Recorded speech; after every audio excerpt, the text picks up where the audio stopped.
j'ai un peu utilisé les personnages qui a été déjà trouvés dans le film du studio Ghibli. Bien, et on va prendre une dernière question. S'il vous plaît. Voilà, honneur aux dames. Allez-y. Bonjour, merci d'abord pour ce film. Je voulais vous poser une question. Il y a certains clins d'œil de mise en scène parfois. Je pensais notamment au début, quand il y a le corbeau qui tombe sur le chat, ça fait penser au royaume des chats, à Muta avec le corbeau.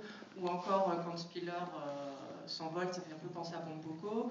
Ou encore la scène finale entre le chat et Arrietty, ça fait très Totoro avec le chat bus. Et je voulais savoir si ces hommages étaient des petits clins d'œil conscients ou pas, et s'il y avait d'autres sources d'inspiration que ses prédécesseurs au sein du studio pour ce film.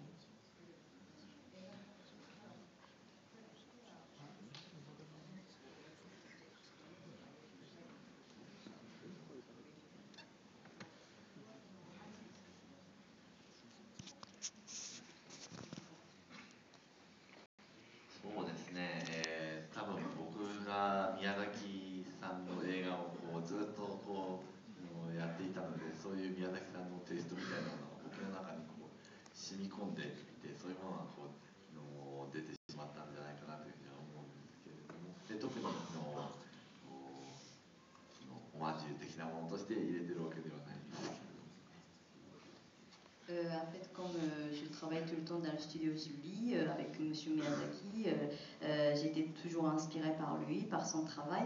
Donc, quand je fais cette réalisation de film, c'était en fait quelque chose de naturel qui se passe, que voilà, ça ressemble un peu à la scène qu'on a déjà vue dans l'autre film, mais j'avais pas nécessairement pensé à donner l'hommage à tel film, j'avais pas pensé à ça, mais ça s'est passé comme ça juste.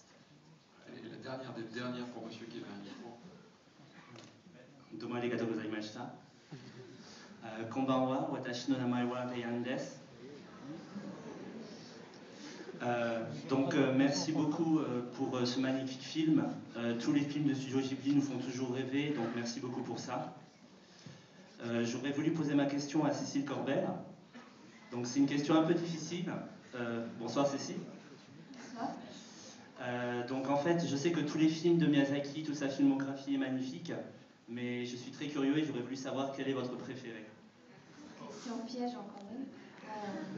Quand j'étais au Japon, on m'a souvent posé cette question-là. En fait, je peux sincèrement pas y répondre parce qu'il y en a beaucoup que j'aime et j'ai pas d'échelle de valeur et ils sont tellement différents. Si je devais en retenir deux, moi j'ai une grande tendresse pour Mon voisin Totoro parce que ça me ramène vraiment à mon enfance.